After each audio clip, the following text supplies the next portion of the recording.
নমস্কার সকলকে, আমি সুপ্রিম এবং আমি আপনাদের সবাইকে স্বাগত করছি ডক্টর মালিক নিট ইউজি কাউন্সিলিং চ্যানেলে। যারা যারা এখনো আমাদের চ্যানেলটাকে সাবস্ক্রাইব করেনি, আমি সবাইকে রিকোয়েস্ট করবো প্লিজ চ্যানেলটাকে সাবস্ক্রাইব করে দিন, বেল আইকনটাকে অলে প্রেস করে দিন, যার ফলে আমাদের যদি কোনো লেটেস্ট নোটিফিকেশন থাকে আপনারা একদম মিস না করেন। এছাড়াও বলে রাখি, যারা যারা এখনো আমাদের নিট 2025-এর পার্সোনালাইজ হোয়াটসঅ্যাপ গ্রুপে জয়েন করেনি, ডিসক্রিপশন বক্সে লিঙ্ক দিয়ে দিয়েছি এবং পিন কমেন্ট সেকশনে কিন্তু আমি লিঙ্কটা দিয়ে দেবো, সরাসরি এই লিঙ্কটা ক্লিক করে আপনারা জয়েন করে নিতে পারেন। ঠিক আছে, অলরাইট। সো যেমন কি আমি আমার কালকে হোয়াটসঅ্যাপ গ্রুপে মেনশন করে দিয়েছিলাম যে আমি আজকে কর্ণাটকা রিলেটেড একটা ডিটেলস ভিডিও বানাতে চলেছি, স্পেশালি ফর দোজ যারা প্রাইভেট কলেজে অ্যাডমিশন নিতে চাইছে। কেন কর্ণাটকা আমাদের জন্য ক্রুশিয়াল বা কেন আমরা কর্ণাটকায় শিফট হবো, কারণ কি এটাই যে প্রাইভেট কলেজ যদি কথা বলি, ওয়েস্ট বেঙ্গলের খরচাটা অনেকটাই বেশি এক্সেপ্ট কেপিসি। কেপিসি এমন একটা কলেজ যেটা খরচা মোটামুটি 75-এর মধ্যে হয়ে যায়, বাদ বাকি এছাড়া যে কটা কলেজ আছে মোটামুটি 85-এর উপরেই। ঠিক আছে, আচ্ছা। বাট কর্ণাটকাতে যে স্টুডেন্ট গুলো কেপিসি পাচ্ছে না বা যাদের মার্কস মোটামুটি ভালো আছে, তারা কিন্তু কর্ণাটকায় একটা চান্স নিতে পারে, কারণ কি তাদের প্যাকেজ আমি যেমন মেনশন করেছি থাম্বনেলে 58 থেকে 65 লাখের মধ্যে কিন্তু ইনক্লুডিং হোস্টেল বলছি টোটাল কমপ্লিট হয়ে যাবে। তো আপনাদের জন্য জানা উচিত যে আমাদের কর্ণাটকার রেজিস্ট্রেশন কি করে করতে হয়, কারণ কি কর্ণাটকার যে প্রসিডিওরটা ওটা কিন্তু খুবই একটা জটিল কমপ্লেক্স প্রসিডিওর। ঠিক আছে, যেমন আমরা ওয়েস্ট বেঙ্গলে কাউন্সিলিং করাই ওরকম কিন্তু একদমই না। ঠিক আছে, ওয়েস্ট বেঙ্গলে উইদাউট এনি কনসালটেন্ট কিন্তু কাউন্সিলিং করা যেতে পারে, বাট কর্ণাটকা বা আদার স্টেটের জন্য আপনাদের একটা প্রপার এক্সপার্ট কনসালটেন্ট লাগবে। ঠিক আছে, কোনো প্রবলেম নেই যদি একটু বেশি চার্জ করছে, কোনো প্রবলেম নেই, বাট আমি আপনাদেরকে রেকমেন্ড করবো যদি সে আপনার 10-15 লাখ টাকা সেভ করে দিতে পারে, তো আপনারা কিন্তু অবশ্যই একটা কনসালটেন্টকে ধরুন। আর যদি চাইছেন তো আমাদের থেকেও আপনারা কাউন্সিলিং করাতে পারেন। ঠিক আছে, যাই হোক, তো আজকে আমরা এই ভিডিওতে টোটাল ডিসকাস করব যে কর্ণাটকার step of complex admission procedure কি আছে, ফি পেমেন্ট কি করে করতে হয়, ডকুমেন্টস কি কি লাগে, সিট অ্যাভেলেবিলিটি বা রিজার্ভেশন আমাদের যাতে ওপেন ক্যাটাগরি স্টুডেন্টের জন্য বা অল ইন্ডিয়া স্টুডেন্টের জন্য কত আছে, টপ 15টা প্রাইভেট কলেজের লিস্ট আমি তালিকা প্রদান করে দেবো এবং এক্সপেক্টেড কাট অফ লাস্টে আমি বলবো। ঠিক আছে, তো চলুন ভিডিওটাকে শুরু করি। ভিডিওটা একটু লম্বা হতে পারে, আমি সবাইকে রিকোয়েস্ট করবো একদম স্কিপ করবে না, কারণ কি অনেক ইনফরমেটিভ ভিডিও। ঠিক আছে, আচ্ছা। সর্বপ্রথম আমরা ডিসকাস করবো যে steps of complex admission procedure. Complex admission প্রসিডিওরটা হয় কি করে। ঠিক আছে, নাম্বার ওয়ান স্টেপ হচ্ছে যে রেজিস্ট্রেশন করতে হবে ইউজিসিইটি অন ওয়েবসাইট। কি ওয়েবসাইটের নাম? cet.online.karnataka.government.in। যখন রেজিস্ট্রেশন স্টার্ট হবে আমি সবাইকে ওয়েবসাইটটা লিংক পাঠিয়ে দেবো। ঠিক আছে, আচ্ছা, এটা হলো 2 নম্বর স্টেপ। কি 2 নম্বর স্টেপ হচ্ছে আমাদেরকে নিটের যে রোল নাম্বার ওটা এন্ট্রি করতে হবে এবং ডাউনলোডিং দ্য ভেরিফিকেশন স্লিপ। ঠিক আছে, এই যে ভেরিফিকেশন স্লিপটা ডাউনলোড হলো সেটা আমাদের কোথায় লাগবে, আমাদের ফিজিক্যাল ডকুমেন্ট ভেরিফিকেশন যখন হবে তখন কিন্তু আমাদেরকে রিপোর্টিং এর টাইমে আমাদেরকে ওটা ক্যারি করতে হবে। ঠিক আছে, আচ্ছা আচ্ছা, এই স্টেপটা যে রোল নাম্বার এন্ট্রি বা ডাউনলোডিং দা ভেরিফিকেশন, এটা কখন হবে? যখন আমাদের রেজাল্ট বেরিয়ে যাবে, নিট 2025-এর রেজাল্ট বেরিয়ে যাবে, তারপরে এমসিসি কি করে পুরো ডিটেলস কিন্তু আমাদেরকে পাঠিয়ে দেয়। cet.online.karnataka.government.in এই ওয়েবসাইটে তোমার পুরো ডিটেলস চলে আসবে। যখনই তুমি রেজিস্ট্রেশন করবে, তোমার অ্যাডমিট কার্ডটা আপলোড করবে, তোমার টোটাল ডিটেলস কিন্তু কর্ণাটকা সিইটির কাছে চলে আসবে, তোমাদেরকে কোনো চাপ নিতে হবে না। নেক্সট যে সব থেকে most crucial step, that is step 3, option entry বা যেটাকে আমরা চয়েস ফিলিং বলি। দেখুন, আদার স্টেট বা প্রত্যেকটা স্টেটে কি হয় এক্সেপ্ট কর্ণাটকা, একটা চয়েস ফিলিং বলে অপশন দেওয়া হয়। ঠিক আছে, যেখানে আমরা চয়েস ফিল করি, চয়েস রিঅ্যারেঞ্জ করি, রিশাফল করি, এটসেট্রা এটসেট্রা। বাট ঠিক আছে, এইটা কিন্তু আমাদের যে চয়েস অপশন এন্ট্রি, ঠিক আছে, কর্ণাটকার কিন্তু এটা একটা ক্রুশিয়াল স্টেপ। কেন বলছি, এই যে অপশনটা আমরা এন্ট্রি করলাম, ঠিক আছে, রাউন্ড 1-এ যেটা এন্ট্রি করবো ওটা কিন্তু একবারই আমি করতে পারবো। ঠিক আছে, ওটা কিন্তু আমাকে সেটা করার জন্য একবারই চান্স দেবে। ফর এক্সাম্পল আমি 5টা কলেজকে অপশনে রাখলাম, ফর এক্সাম্পল সেন্ট জনসকে রাখলাম, কিমসকে রাখলাম, বি.আর. আম্বেদকরকে রাখলাম, ফাদার্স মুলারকে রাখলাম, আমি 1 2 3 4 করে রেখে দিলাম। ঠিক আছে, আমার 5টা কলেজ বা 4টে কলেজ আমি রেখেছি, 4টে রাখলাম। আমার মনে হলো যে না, আমি তো রাউন্ড 1-এ পাবো না, আমি রাউন্ড 2-তে কি করবো, কিছু কলেজকে অ্যাড করে নেবো। ভাই, দিস ইজ নট পসিবল। আমি ক্লিয়ারলি মেনশন করেছি এটা পসিবল না, ওই জন্যই আমি এখানে লিখে রেখেছি এই যে স্টেপ 3টা, চয়েস ফিলিং বা অপশন এন্ট্রি, কর্ণাটকার কিন্তু একবারই অপশন দেবে। মানে তুমি যে চয়েস ফিলিংটা লাগবে সেটা তুমি রিশাফল করতে পারবে, রিঅ্যারেঞ্জ করতে পারবে, অ্যাড ডিলিট করতে পারবে। ঠিক আছে, বাট তুমি রাউন্ড 2-তে কিন্তু ওটাকে কোনো কলেজ তুমি অ্যাড করতে পারবে না, এটা মাথায় রাখো। ঠিক আছে, আমি আবার রিপিট করছি, বাবু 5টা কলেজ আছে, 5টা কলেজ তুমি অপশনে রাখলে, বোঝা গেল। তুমি রাউন্ড 1-এর পরে কি কি করতে পারে, তুমি অপশনগুলো রিসাবল করতে পারো। ফর এক্সাম্পল আমার মনে গেল আমার সেন্ট জনসের নাম্বার 1-এ ছিল, কিমসে ছিল, বি.আর. এম.সি ছিল, ফাদার মুলারে ছিল। আমি কি করলাম, রাউন্ড 2-তে ফাদার মুলারকে সেকেন্ডে নিয়ে চলে গেলাম। কেন? আমার মনে হয় যে কিমসের ফি স্ট্রাকচারটা একটু বেশি বা হোস্টেল ফিস বেশি, তো আমি ওটাকে নিয়ে চলে গেলাম। তুমি এই জিনিসটা করতে পারো, বা তুমি কিছু কলেজ অ্যাড করতে পারবে না। ঠিক আছে, অলমোস্ট অনেক কলেজ আছে, 26টা প্রাইভেট কলেজ আছে, যদি তুমি 10টা রাখো রাউন্ড 1-এ, তো 10টাতেই তোমার আলটিমেটলি অপশনটা কিন্তু থাকবে, তুমি কি করতে পারবে, রিসাফল করতে পারবে, রিঅ্যারেঞ্জ করতে পারবে, কোনো কলেজকে অ্যাড করতে পারবে না। এটা একটা প্রসিডিউর। নেক্সট হচ্ছে কর্ণাটকা আরেকটা প্রসিডিউর আছে, মক অ্যালটমেন্ট বলে। একটা হয় অ্যালটমেন্ট, একটা হচ্ছে মক অ্যালটমেন্ট। মক অ্যালটমেন্ট কি? মক অ্যালটমেন্টে তুমি জানতে পারবে যে তোমার কোথায় অ্যালটমেন্ট হলো, সেই অনুযায়ী তুমি কি করতে পারবে, রিঅ্যারেঞ্জ করতে পারবে, অ্যাড করতে পারবে, ডিলিট করতে পারবে, choice after the mock allotment. বোঝা গেল? আমি যেটা বলছি মন দিয়ে শুনুন, কর্ণাটকার রেজিস্ট্রেশন বা কর্ণাটকার অ্যাডমিশন প্রসিডিউর একদম কিন্তু জটিল, কমপ্লেক্স কমপ্লেক্স প্রসিডিউর আছে। যদি কোনো এক্সপার্টের কনসালটেন্সি নেওয়ার থাকে আপনারা নিয়ে নিতে পারেন, যদি আমাদের গাইডেন্স নেওয়ার থাকে আপনারা কিন্তু আমাদের গাইডেন্স নিতে পারেন। নিজে থেকে করতে যাবেন না, ভুলভাল হয়ে যাবে। আর যদি নিজে থেকে করতে চাইছেন তো ভালো করে রিসার্চ করে করুন, ঠিক আছে? হয়ে গেল এটা। নেক্সট তারপরে আর একটা অ্যালটমেন্ট আছে যেটাকে বলা হয় ফাইনাল অ্যালটমেন্ট। ফাইনাল অ্যালটমেন্ট বেরিয়ে যাওয়ার পরে তোমরা আর কিছু করতে পারবে না। বোঝা গেল? যেই কলেজে আসবে সেই কলেজে তোমাদেরকে অ্যাডমিশন নিতে হবে। এবং যেটা বললাম যে তোমাদেরকে এই যে মক অ্যালটমেন্ট আসার পরে তোমরা কি করতে পারো, শুধুমাত্র রিঅ্যারেঞ্জ করতে পারবে, অ্যাড করতে পারবে, ডিলিট করতে পারবে, ঠিক আছে? আচ্ছা, এটা হয়ে গেল। নেক্সট হচ্ছে অ্যাড তুমি কখন করবে কলেজ, যখন তোমার কিছু নতুন কলেজ, ভাবো বাই চান্স দেখা গেল তোমার 26টা কলেজ আছে, তুমি 26টার মধ্যে 10টা রেখেছো, ঠিক আছে? বোঝা গেল? ভালো করে যেটা বলছি শোনো, 26টা কলেজ আছে, সেটার মধ্যে দেখা গেল তুমি 10টা কলেজ রেখেছো এবং তোমার ফাইনাল অ্যালটমেন্ট বেরিয়ে গেছে। ফাইনাল অ্যালটমেন্ট বেরিয়ে যাওয়ার পরে তোমার আবার রাউন্ড 2 স্টার্ট হবে। রাউন্ড 2 তে তুমি যে প্রথমে 10টা কলেজ সেট করেছিলে, সেই 10টা কলেজ কি তোমাকে শুধুমাত্র রিসাফল, ডিলিট তুমি করতে পারো, কিন্তু কোনো কলেজ অ্যাড করতে পারবে না, ঠিক আছে? যে রিমেনিং 16টা কলেজ আছে তার মধ্যে কোনো কলেজ তুমি অ্যাড করতে পারবে না। বাকি তুমি রিসাফল করতে পারো, ডিলিট করতে পারো, একটা কলেজকে নিচ থেকে উপরে নিয়ে চলে যেতে পারো, অপশন 3, 4 এ রাখতে পারো, ঠিক আছে? অ্যাড তুমি তখনই করতে পারবে যখন কোনো নতুন মেডিকেল কলেজ কর্ণাটকায় অ্যাড হবে, ঠিক আছে? তখনই এটা পসিবল, আদারওয়াইজ পসিবল না। নেক্সট হচ্ছে step 6, that is online choice exercise. What is online choice exercise? এটা হচ্ছে মোস্ট ক্রুশিয়াল স্টেপ, ঠিক আছে? তোমার অ্যালটমেন্ট বেরিয়ে গেল, অ্যালটমেন্ট বেরিয়ে যাওয়ার পরে এই স্টেপটা হয়। এই স্টেপটা কি? চয়েস মানে চয়েস এন্ট্রি বা এই যে চয়েস আমার এক্সারসাইজ জিনিসটা কি, ভালো করে বোঝাচ্ছি, শোনো, ভালো করে বোঝাচ্ছি। দেখো এখানে পুরো ডিটেলসে লেখা আছে, পড়ে নিতে পারো, বাট আমি তোমাকে একদম সিম্পল ওয়েতে বোঝাচ্ছি। Choice number 1, choice number 2, choice number 3, choice number 4, চারটে আমাদের চয়েস এন্ট্রি করতে হয়। আমাদের প্রথমে রেজিস্ট্রেশন করলাম, ভেরিফিকেশন স্লিপ নিয়ে রেডি রাখতে হবে, তারপরে আমাদের মক অ্যালটমেন্ট এলো, ঠিক আছে? তারপরে আমরা কি করলাম, ফাইনাল অ্যালটমেন্ট এলো, তারপরে আমার কাছে চয়েসের অপশন আসবে। এই চয়েসটা কি? চয়েস মানে হচ্ছে চয়েস নাম্বার 1 কি বলছে? চয়েস নাম্বার 1 বলছে যে তুমি একটা কলেজ রাউন্ড 1 এ পেয়ে গেছো, তুমি ওই কলেজেই অ্যাডমিশন নিয়ে নিতে চাও, আর কোনো ফার্দার রাউন্ডে পার্টিসিপেট করতে চাও না, মানে তোমার অ্যাডমিশন তুমি শিওর শট নিতে চাও। ভালো করে বলছি শোনো, এই চয়েস যে এক্সারসাইজটা তুমি কিন্তু পরে চেঞ্জ করতে পারবে না, এটা কিন্তু ওয়ান্স। এইটা তুমি পরে চেঞ্জ করতে পারবে না, এটা কিন্তু ওয়ান্স। ভালো করে যেটা বলছি শোনো, কমপ্লেক্স প্রসিডিউর আছে, মন দিয়ে শোনো। চয়েস 1টা কি? চয়েস 1 হচ্ছে যে তুমি চাইছো যে আমি রাউন্ড 1 এ যে কোনো কলেজ পেয়ে যাবো, আমি নিয়ে নেবো ভাই, আমি অ্যাডমিশন কমপ্লিট করবো, আমি আর ফার্দার রাউন্ডে এক্সটেন্ড করবো না। তো এই ক্যাটাগরি স্টুডেন্টরা যারা আছো তারা শুধুমাত্র চয়েস 1টা তোমাদের রাখবে।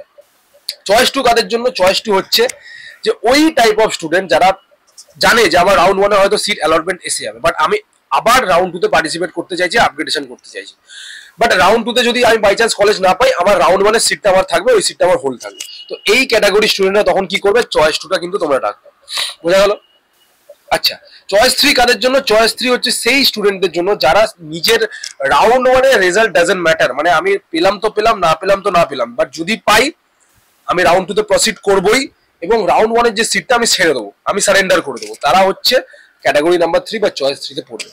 আর রাউন্ড 4 কি?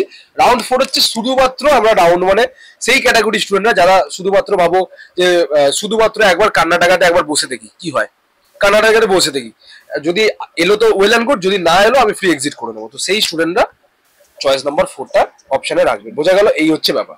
যদি কোনো ডাউট থাকে আমাকে কন্ট্যাক্ট করে নিতে পারো, ডিটেলস আমি মেনশন করে দিয়েছি। বোঝা গেল?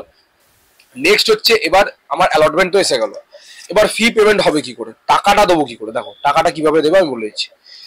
দেখো ফার্স্ট হচ্ছে আমাদের চয়েস 1 এবং 2 স্টুডেন্ট, মানে যারা হচ্ছে চয়েস 1 এবং 2 স্টুডেন্ট এই ক্যাটাগরির মধ্যে আছো, তাদের দেখা গেল কোনো কলেজ এসে গেছে, ঠিক আছে? তোমরা চয়েস এক্সারসাইজ করেছো, ফি পেমেন্ট করেছো, ঠিক আছে? তোমাদের এখানে কি করতে হবে, যখন তোমাদের কোনো কলেজ অ্যালট হয়ে যাবে, তোমাদের অফিসিয়াল ওয়েবসাইট থেকে একটা চালানের কপি তোমাদেরকে প্রিন্ট আউট করে নিতে হবে, ঠিক আছে? কর্ণাটকা CET.in এ যাবে, তোমরা ওখানে পেয়ে যাবে। তো ঠিক আছে, তোমরা ডিটেলস পেয়ে যাবে, যেহেতু কলেজ অ্যালট হয়ে গেছে তোমরা ওই ডিটেলসটা পেয়ে যাবে। তোমাদেরকে একটা চালান দেওয়া হবে, ওই চালানের 3টে প্রিন্ট আউট বার করা হবে। কেন 3টে? একটা কপি থাকবে ব্যাংকের কাছে, একটা কপি থাকবে তোমার কাছে, একটা কপি থাকবে কলেজের কাছে। বেসিক্যালি এই চালানটা কি? চালানে তোমার ফিস স্ট্রাকচার, ফিস ডিটেলস এগুলো সব মেনশন করা থাকে।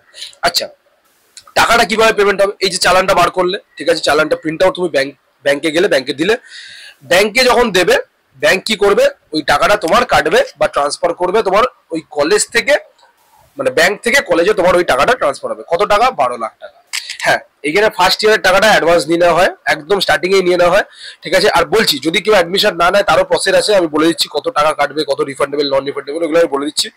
বাট এখানে স্টার্টিং এ আমি কথা বললাম, তোমাদের অ্যালটমেন্ট এলো, তোমাদের কিন্তু অ্যালটমেন্ট আসার পরে একটা ই চালান ওয়েবসাইটে পেয়ে যাবে, ওই ই চালানটা তোমরা ডাউনলোড করবে, 3টে কপি বার করবে, একটা হচ্ছে ব্যাংকে দেবে, একটা নিজের কাছে রাখবে, একটা কলেজের কাছে থাকবে।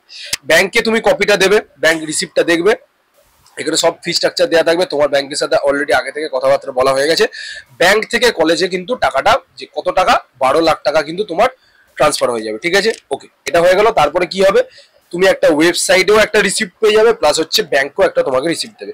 এই রিসিপ্টটাকেই বলা হচ্ছে পেমেন্ট ভেরিফিকেশন স্লিপ। এইটা কিন্তু তোমার ফিজিক্যাল ভেরিফিকেশন, যখন তুমি যেদিনকে তুমি কলেজে যাবে অ্যাডমিশন নিতে, ঠিক আছে, বা তোমার আমাদের একটা পোর্টাল আছে বা আমাদের একটা প্লেস আছে কর্ণাটকায়, যেখানে গিয়ে তোমাদেরকে অ্যাডমিশন নিতে হয়, যেটাকে বলে কিইএ ব্যাঙ্গালোর, ওইখানে গিয়ে তোমাদেরকে অ্যাডমিশন নিতে হবে। তো ওইখানে তোমাদেরকে এই স্লিপটা কিন্তু দেখাতে হবে, ঠিক আছে। এই প্রসিডিউরটা আই থিঙ্ক ক্লিয়ার। নেক্সট, আচ্ছা, যারা চয়েস 2 বা চয়েস 3, ঠিক আছে, মানে চয়েস 3 কারা, যারা হচ্ছে ফ্রি এক্সিট করে দিয়েছে রাউন্ড 1, মানে আমি দেখা গেল আমি কলেজ পেলাম না পেলাম ডাজেন্ট ম্যাটার, আমি আপগ্রেডেশন করবো, পার্টিসিপেট করবো রাউন্ড 2 এর জন্য। তাদের মানে কোনো হয়তো কলেজ অ্যালটমেন্ট আসেনি, তারা কি করবে, তাদেরকে সেকেন্ড রাউন্ডে যখন পার্টিসিপেট করতে যাবে তাদেরকে কিন্তু একটা 1 লাখ টাকার কিন্তু একটা ডিপোজিট করতে হবে, এবং এই 1 লাখ টাকাটা কিন্তু নন রিফান্ডেবল, ঠিক আছে। ওকে, আচ্ছা, তাহলে যারা চয়েস 2 ক্যাটাগরি স্টুডেন্ট, মানে যাদের চয়েস 2 ক্যাটাগরি মানে কারা, যাদের অলরেডি হয়তো রাউন্ড 1 কোনো কলেজ অ্যালট হয়ে গেছে, for example Father Muller allot হয়ে গেছে, আমি চেষ্টা করছি যে আমি একটা বেটার কলেজে যাবো, রাউন্ড 2 তে আমি আপগ্রেডেশন করবো। তো ওরা তো অলরেডি 12 লাখ টাকা পে করে দিয়েছে, ঠিক আছে। আচ্ছা, 12 লাখ টাকা পে করে দিল, তো 12 লাখ টাকা যেহেতু পে করেছে, ওদের জন্য কোনো ডিপোজিট লাগে না, সিকিউরিটি ডিপোজিট লাগে না। আচ্ছা, তাহলে কেন লাগছে না স্যার? আমি রিজন দিচ্ছি, লাগছে। ওরা যদি রাউন্ড 2 তে গিয়ে যদি ভাবো কলেজ পেলো না বা কলেজ পেয়েও ছেড়ে দিল, তখন কি হবে, ওই যে 12 লাখ টাকা ওরা দিয়েছিল, তো সেই 12 লাখ টাকা থেকে ওদের 1 লাখ টাকা কেটে নেবে, আর 11 লাখ টাকা তখন ওরা রিফান্ড পেয়ে যাবে। মানে 11 লাখ টাকা রিফান্ড পাচ্ছে, বাট 1 লাখ টাকা যেটা, ওটা কিন্তু নন রিফান্ডেবল। মানে সিম্পল একদম পরিষ্কার ভাষায় যদি বলি, কোনো স্টুডেন্ট যদি রাউন্ড 2 অব্দি পার্টিসিপেট করতে চায়, তাকে ভাই 1 লাখ টাকা দিতেই হবে, 1 লাখ টাকা অ্যাজ এ সিকিউরিটি ডিপোজিট দিতে হবে। যদি কলেজ পেয়েও যদি ছেড়ে দেয়, তখন ওরা এই 1 লাখ টাকাটা অ্যাজ এ পেনাল্টি কিন্তু কেটে নেওয়া হবে। বোঝা গেল? এই হচ্ছে ব্যাপার। আচ্ছা, এবার হচ্ছে ডকুমেন্ট ভেরিফিকেশন। কি কি ডকুমেন্ট আমাদের লাগতে পারে? দেখো, প্রত্যেকটা ডকুমেন্ট কিন্তু তোমাদেরকে রেডি রাখতে হবে, যেমন হচ্ছে final print out of the online registration form, ঠিক আছে, নাম্বার 1। নাম্বার 2 হচ্ছে অরিজিনাল কপি অফ দ্য চালান, ঠিক আছে, এই চালানের কপিটা ওটা। UG NEET admit card, score card, ঠিক আছে, এনি ড্রাইভিং লাইসেন্স বা ভোটার পাসপোর্ট, প্যান, আধার, যে কোনো তোমার গভর্নমেন্ট আইডি। এছাড়া হচ্ছে 10th এর মার্কশিট, 12th এর মার্কশিট, ঠিক আছে। এছাড়া হচ্ছে ভাবো তোমার এখানে লাগবে হচ্ছে পাসপোর্ট সাইজ ছবি, ঠিক আছে, এটাও লাগবে। আচ্ছা, এটা কিছুই না, 12 সার্টিফিকেট কিছুই না, এটা হচ্ছে বেসিক্যালি তোমাদের পাসিং সার্টিফিকেট, ঠিক আছে, এটা লাগবে। আর এখানে হচ্ছে তোমাদের একটা দুটো রিসেন্ট পাসপোর্ট সাইজ ফটোগ্রাফ লাগবে। অ্যানেক্সার 1 এবং অ্যানেক্সার 9 ডিটেলসে বলছি কি জিনিসটা, মাইগ্রেশন সার্টিফিকেট লাগবে, মেডিকেল ফিটনেস সার্টিফিকেট লাগবে, টিসি বা স্কুল লিভিং সার্টিফিকেট, এগুলো লাগবে। আচ্ছা, অ্যানেক্সার 1 আর অ্যানেক্সার 9টা কি, এটার যে পিডিএফ আছে আমি আমার হোয়াটসঅ্যাপ গ্রুপে শেয়ার করে দেবো, যারা যারা জয়েন করে নেবে হোয়াটসঅ্যাপ গ্রুপটা জয়েন করে নেবে। টোটাল পিডিএফটা আমি শেয়ার করে দেবো অ্যাজ ইট ইজ, ওটা বন্ড পেপারে নোটারিতে বানাবে, যেমন গ্যাপ বানাও সেম ওই যে পিডিএফটা পাঠাবো ওই ফরম্যাট অনুযায়ী তোমরা বন্ড বানাতে হবে একটা, ঠিক আছে, অ্যাজ ইট ইজ নোটারি ফরম্যাটে ওটা বানাতে হবে কোর্টে গিয়ে, ঠিক আছে, বোঝা গেল? এই হচ্ছে ব্যাপার। নেক্সট হচ্ছে ফি স্ট্রাকচার, বা ফি স্ট্রাকচার বলার আগেও আমি তোমাদেরকে একটু দেখিয়েছি, এবার আমাদের যে অ্যাকচুয়াল যে কর্ণাটকায় যে আমরা যাব, কেন যাব, এটা তোমাদেরকে জানতে হবে। কর্ণাটকা ফার্স্ট অফ অল হচ্ছে একটা ওপেন স্টেট। ওপেন স্টেট মানে কি? ওপেন স্টেট মানে হচ্ছে যদি আমার একটা কলেজে 100টা সিট থাকে, তার মধ্যে 20% আমাদের জন্য রিজার্ভ। মানে কি আমাদের, মানে কি প্রত্যেক অল ওভার প্রত্যেকটা ক্যান্ডিডেটের জন্য 20% সিট রিজার্ভ। মানে কি, যদি কোনো কলেজে 100টা সিট থাকে, তার মধ্যে 20টা সিট আমাদের, মানে পুরো রাজ্যের যে কোনো স্টুডেন্ট কিন্তু কর্ণাটকায় অ্যাপ্লাই করতে পারে, ঠিক আছে, বোঝা গেল? আচ্ছা, এইটাকে বলা হচ্ছে ওপেন ক্যাটাগরি। আচ্ছা, তাদের ফি স্ট্রাকচার কত হবে? তাদের ফি স্ট্রাকচার হচ্ছে 12 লাখ পার অ্যানাম, ঠিক আছে, 12 লাখ পার অ্যানাম তোমরা এস্টিমেট করলে ওই রেঞ্জ ওই প্যাকেজেই তোমাদের চলে আসবে, ঠিক আছে। এটা হচ্ছে অল ইন্ডিয়া স্টুডেন্ট যে কোনো জায়গা থেকে অ্যাপ্লাই করতে পারে, বোঝা গেল? এই হচ্ছে ব্যাপার। দেখো, আমাদের এইখানে এই জিনিসটা জানার নিয়ে কোনো দরকার নেই, কারণ কি এই যে 1 লাখ 1.5 লাখ পার অ্যানাম যেটা দিচ্ছে ওটা কর্ণাটকা ডোমিসাইল স্টুডেন্টদের জন্য, আমাদের জন্য না। যারা বাইরে থেকে কর্ণাটকায় পড়তে হবে তাদের কিন্তু এই ফিসটা পে করতে হবে, বোঝা গেল। আর তাদের জন্য সিট কত থাকবে, 20% সিট কিন্তু রিজার্ভ, বোঝা গেল। আচ্ছা, এই হচ্ছে ব্যাপার। নেক্সট হচ্ছে কি কি প্রাইভেট কলেজ আছে, এই দেখো পুরো লিস্ট দিয়ে দিচ্ছি প্রাইভেট কলেজের, যে কটা প্রাইভেট কলেজের লিস্ট আছে আমি আমার হোয়াটসঅ্যাপ গ্রুপে শেয়ার করে দেবো, তোমরা একবার ভালো করে দেখে নিও ব্যাপার, ঠিক আছে। এই হচ্ছে ব্যাপার। স্যার ফিস কত, এই দেখো এই হচ্ছে মেন জিনিস, ফিস কত, ফিস তোমাদেরকে বলে দিচ্ছি। ফিস কিন্তু তোমাদের ফিক্সড 12 লাখ পার অ্যানাম, ঠিক আছে, into 4.5 years, that is 54 lakh total, কিন্তু তোমাদের 54 লাখ, এটা কিন্তু ফিক্সড। শুধু চেঞ্জেস কোথায় আছে, চেঞ্জেস আছে হোস্টেল ফিসে। হোস্টেল তোমার এই যে দেখতে পাচ্ছ তোমরা 7500 থেকে 2 লাখ পার অ্যানাম তোমাদের ভ্যারি করে, তো এটা হচ্ছে 6 to 9 লাখ তোমাদের, এটা ডিপেন্ড করে কোন কলেজে কেমন হোস্টেল ফিস, এটা ডিপেন্ড করে। সো টোটাল বাজেটে যদি একটা এস্টিমেশন লাগাই তাহলে তোমরা দেখতে পাচ্ছ 58 থেকে 63 লাখের মধ্যে কিন্তু তোমার টোটাল এমবিবিএস কিন্তু কভার হয়ে যাবে। ওয়ারাস কিন্তু কেপিসি তো আমি বলছি, কেপিসি তো তোমরা এই ফেসিলিটিটা পাবে না, বোঝা গেল। আমি ভালো করে বলছি, কেপিসি তো এই ফেসিলিটি পাবে না ভাই। কেপিসি তো তোমরা যদি পড়তে চাও তাহলেও কিন্তু তোমরা মিনিমাম ওইখানে 10 লাখ টাকা এক্সট্রা দিয়ে পড়বে, বাট যদি কর্ণাটকায় পড়ো 10 লাখ টাকা সেভ করে নেবে, বোঝা গেল। এটা খুবই একটা প্লাস পয়েন্ট, ঠিক আছে। লাস্ট ইয়ারের কত মার্কসে কোন জায়গায় কি অ্যালটমেন্ট হয়েছিল আমি টোটাল প্রসিডিওরটা মেনশন করে দিছি, কোনো প্রবলেম নেই, একবার পুরো পিডিএফটা আমি পাঠিয়ে দেবো। বাট এক্সপেক্টেড কাট অফ কি হতে পারে এই বছরের, এই যে তোমরা দেখতে পাচ্ছ, ঠিক আছে, যেটার জন্য পুরো ভিডিওটা দেখা। অল ইন্ডিয়া র্যাঙ্ক এই বছরে আমরা এক্সপেক্ট করছি মোটামুটি যে ক্লোজ হবে কর্ণাটকাটা, একদম ক্লোজ হতে পারে, ধরে নাও রাউন্ড 2 বা রাউন্ড 3 তে যেটা ক্লোজ হতে পারে 1.3 থেকে 1.4, ঠিক আছে। আমি বলছি না এর থেকে কম হতে পারে, আমি একদম এগ্রি করছি এর থেকে কম হতে পারে, বাট এটা হচ্ছে 100% সেফ, এটা হচ্ছে 100% সেফ। যাদের মার্কস এই বছরে 420 থেকে 430 আছে তারা সিওর শট কিন্তু কর্ণাটকায় পাবেই পাবে। তাদের প্যাকেজ হচ্ছে 58 থেকে 65 লাখ, ঠিক আছে। ভালো করে দেখে নাও, এর তলায় মোটামুটি তাও দেখো 400 থেকে আমি বলবো 400 প্লাস যারা স্টুডেন্ট আছো তারা একবার ট্রাই নিতে পারো, কোনো প্রবলেম নেই। বাট যারা সেফ তারা হচ্ছে 420 থেকে 430, এই ক্যাটাগরির মধ্যে যারা যারা আছো তারা কিন্তু 100% সেফ। অবশ্যই একবার কিন্তু কর্ণাটকার কাউন্সিলিংটা করাও, তোমাদের কোথাও না কোথাও 40 থেকে 50 লাখ টাকা সেভ হয়ে যাবে ভাই। কেপিসি যদি না পাও তাও 10 লাখ টাকা সেভ হয়ে যাবে, ঠিক আছে। বুঝতে পারছো কেন কর্ণাটকার রেজিস্ট্রেশনটা ইম্পর্টেন্ট। অলরেডি একবার রেজিস্ট্রেশন হয়ে গেছে, আবার একবার পোর্টাল ওপেন হবে। যখন ওপেন হবে আমি ওয়েবসাইটের লিঙ্ক পাঠিয়ে দেবো, যখন ওপেন হবে তখন আমি একদম অনলাইনে এসে পুরো স্টেপ বাই স্টেপ কাউন্সিলিং প্রসিডিউরটা আমি গাইড করবো। বাট যদি কনসালটেন্সি লাগে বা যদি এক্সপার্ট গাইডেন্স লাগে তাহলে কিন্তু আমাদের অফিসে ভিজিট করতে হবে, একটা অ্যাপয়েন্টমেন্ট নিয়ে একটা ভিজিট করতে হবে, এবং 1-to-1 এসে কিন্তু তোমরা আমাদের সাথে আলোচনা করতে পারো এবং ডিসকাস করতে পারো। So this is all about the video. আমি আশা করছি ভিডিওটা ভালো লেগেছে। যদি ভিডিওটা ভালো লাগে তাহলে অবশ্যই চ্যানেলটাকে সাবস্ক্রাইব করবেন, বেল আইকনটাকে অলে প্রেস করে দেবেন। দেখা হচ্ছে আপনার সাথে নেক্সট ভিডিওতে, ততদিন খেয়াল রাখবেন। টেক কেয়ার, জয় হিন্দ, জয় ভারত।